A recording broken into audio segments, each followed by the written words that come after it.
सियावर रामचंद्र की जय। प्रिय भक्तों, आज हम रामायण के अरण्य कांड में दोहा संख्या नंबर 23 और 24 सुनेंगे।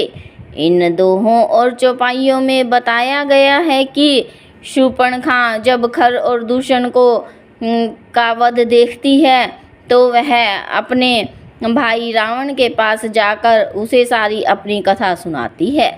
तब रावण शूर्पणखा को तो बहुत प्रकार से समझा देते हैं, परंतु उसे मन ही मन में चिंता हो जाती है। तो आइए कथा को अब हम आगे सुनते हैं।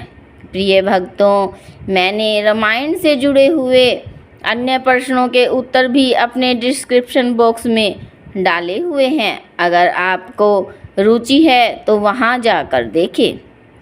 सियावर रामचंद्र की जय। शूर्पणखा समुझाई करी, बल बोले सी बहु भांति। रामा बल बोले सी बहु भांति। गयऊँ भवन अति सोच बस, नींद परई नहीं राति। सियावर राम जय जय राम, मेरे प्रभु राम जय जय राम। इस दोहे का अर्थ है, उसने शूर्पणखा को समझाकर बहुत प्रकार से अपने बल का बखान किया, किंतु मन में वह अत्यंत चिंतावश होकर अपने महल में गया। उसे रात भर नींद नहीं पड़ी। सुर नर असुर नाग खग माही, मोरे अनुचर कह कऊ नाही। खर दूषण मोहि सम बलवंता, तिनहि को मारई बिनु भगवंता। इन चौपाइयों का अर्थ है, वह मन ही मन विचार करने लगा, देवता, मनुष्य, असुर, नाग और पक्षियों में कोई ऐसा नहीं जो मेरे सेवकों को भी पा सके। खरदूषण तो मेरे ही समान बलवान थे, उन्हें भगवान के सिवा और कौन मार सकता है। असुर रंजन भंजन मही भारा, जो भगवंत लीन अवतारा। तो मैं जाई बैरू हठी करऊँ, प्रभु सर प्राण तजे भव तरऊँ। इन चौपाइयों का अर्थ है, देवताओं को आनंद देने वाले और पृथ्वी का भार हरण करने वाले भगवान ने ही यदि अवतार लिया है तो मैं जाकर उनसे हठपूर्वक वैर करूँगा और प्रभु के बाण से प्राण छोड़कर भवसागर से तर जाऊँगा। होई भजनु न तामस देहा, मन क्रम बचन मंत्र दृढ़ एहा। जो नर रूप भूप सुत को, हरिहऊँ नारी जीति रण दो।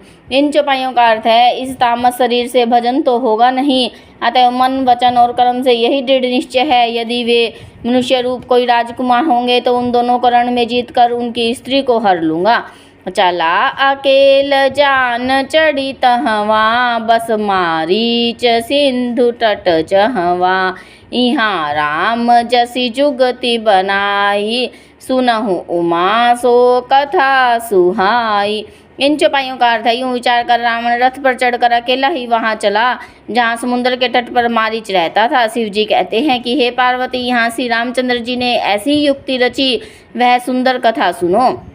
लक्ष्मण गए बनहि जब, लेन मूल फल कंद। रामा लेन मूल फल कंद, जनक सुतासन बोले, बिहसी कृपा सुख वृंद। सियावर राम जय जय राम, मेरे प्रभु राम जय जय राम। इस दोहे का अर्थ है, लक्ष्मण जी जब कंदमूल फल लेने के लिए वन में गए तब अकेले में कृपा और सुख के समूह श्री रामचंद्र जी हंसकर जानकी जी से बोले, सुनहु प्रिया व्रत रुचिर सुशीला, मैं कुछ कर भी ललित नर लीला। तुम पावक महु करहु निवासा, जो लगी करो निशाचर नासा। इन चौपाइयों का अर्थ है, हे प्रिय, हे सुंदर पतिव्रत, धर्म का पालन करने वाली सुशीले, सुनो, मैं अब कुछ मनोहर मनुष्य लीला करूँगा, इसलिए जब तक मैं राक्षसों का नाश करूँ तब तक तुम अग्नि में निवास करो। जब ही राम सब कहा बखानी, प्रभु पद धरी ही अनल समानी। निज प्रतिबिंब राखी तह सीता, तैसे ही सील रूप सुबनीता। इन चौपाइयों का अर्थ है श्री राम जी ने जो ही सब समझाकर कहा त्यों ही सीता जी ने प्रभु के चरणों को हृदय में धरकर अग्नि में समा गई। सीता जी ने अपनी ही छाया मूर्ति वहां रख दी जो उनके जैसी ही शील स्वभाव रूप वाली और वैसी ही विनम्र थी। लक्ष्मण हूँ यह मर्म न जाना जो कछु चरित रचा भगवाना। 10 मुख गयऊँ जहाँ मारीचा नाई माथ स्वारथ रत नीचा। इन चौपाइयों का अर्थ है भगवान ने जो कुछ लीला रची इस रहस्य को लक्ष्मण जी ने भी नहीं जाना।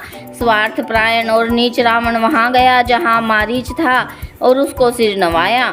नवनि नीच के अति दुखदाई जिमि अंकुश धनु उरग बिलाई।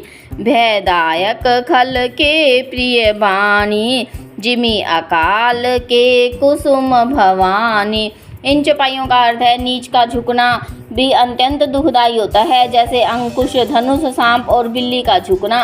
हे भवानी दुष्ट की मीठी वाणी भी भय देने वाली होती है जैसे बिना ऋतु के फूल।